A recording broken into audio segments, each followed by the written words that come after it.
Assalamualaikum warahmatullahi wabarakatuh. Apa kabar teman-teman yang sedang menonton video saya di kesempatan kali ini? Semoga kalian diberikan kesehatan selalu dan dimudahkan di segala urusannya.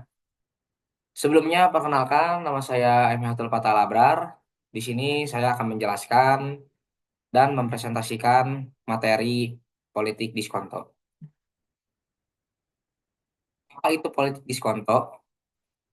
Politik diskonto adalah kebijakan yang dilakukan oleh bank sentral seperti Bank Indonesia untuk mengendalikan jumlah uang yang beredar di masyarakat. Apa sih tujuan politik diskonto itu? Nah, tujuan utama dari politik diskonto itu, teman-teman, adalah untuk menstabilkan perekonomian yang pertama. Jadi, dengan mengatur jumlah uang yang beredar, bank sentral bisa mencegah inflasi atau deflasi. Nah, yang kedua itu ada mendorong pertumbuhan ekonomi. Dengan penurunan suku bunga, bisa mendorong investasi dan konsumsi sehingga perekonomian bisa tumbuh lebih cepat. Nah, baik, selanjutnya itu ada bagaimana kerja politik diskonto. Politik diskonto bekerja dengan cara mempengaruhi perilaku pelaku ekonomi, terutama bank dan masyarakat. Nah, dengan melalui perubahan suku bunga yang ditetapkan oleh bank sentral itu akan berdampak pada biaya pinjaman dan tingkat pengembalian atas tabungan. Nah, sederhananya, bank Bank akan menaikkan suku bunga kredit yang mereka berikan kepada masyarakat. Nah, hal ini akan membuat biaya pinjaman itu menjadi lebih mahal. Nah, dari masyarakatnya, dengan biaya pinjaman yang lebih mahal, masyarakat akan cenderung mengurangi jumlah pinjaman dan lebih memilih untuk menabung. Lalu untuk dampaknya itu jadinya jumlah uang yang beredar di masyarakat itu akan berkurang sehingga inflasi dapat terkendali. Nah, atau cara lebih simpelnya lagi yaitu saat inflasi tinggi, nih, bank sentral itu akan menaikkan suku bunga. Nah, hal ini akan membuat kita berpikir ulang untuk membeli rumah atau mobil atau membuka bisnis atau hal-hal yang lainnya, yaitu dengan cara kredit. Karena kenapa? Karena angsuran bulannya itu akan menjadi lebih mahal. Nah, lalu di sini ada dampak politik diskonto. Ini dampak politik diskonto bagi masyarakat ya teman-teman. Nah, jadi dampak politik diskonto bagi masyarakat ini itu kan politik diskonto ini sebagai alat yang digunakan bank untuk mengendalikan jumlah yang beredar. Jadi memiliki dampak yang cukup signifikan terhadap kehidupan masyarakat. Nah, yang pertama itu ada dampak positifnya. Dampak positifnya itu stabilitas harga. Nah, dengan kebijakan diskonto yang tepat dapat membantu menjaga stabilitas harga, mencegah inflasi yang terlalu tinggi atau deflasi yang berkepanjangan.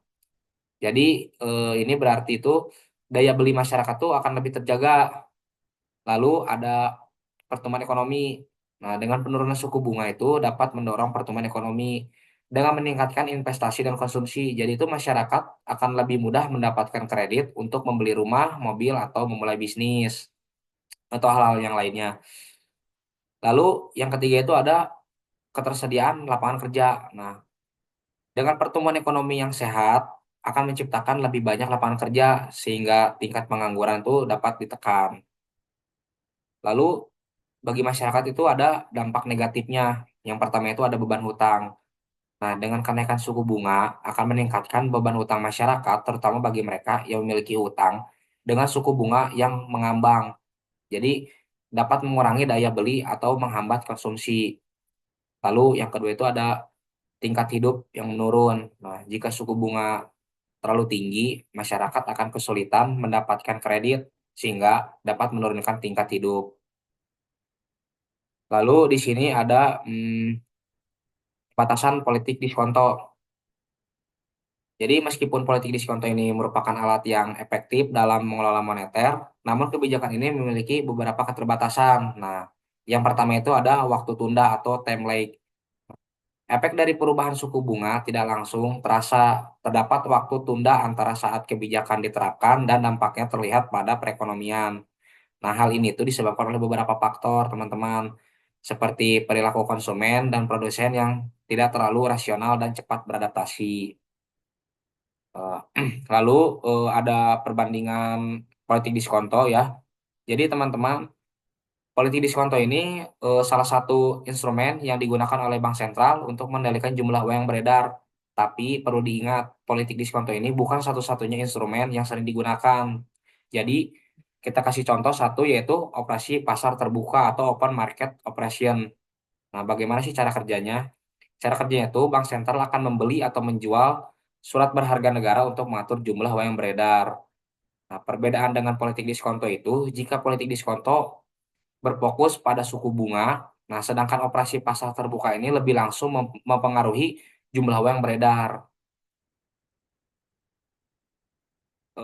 Jadi itu saja mungkin yang bisa saya sampaikan kepada teman-teman.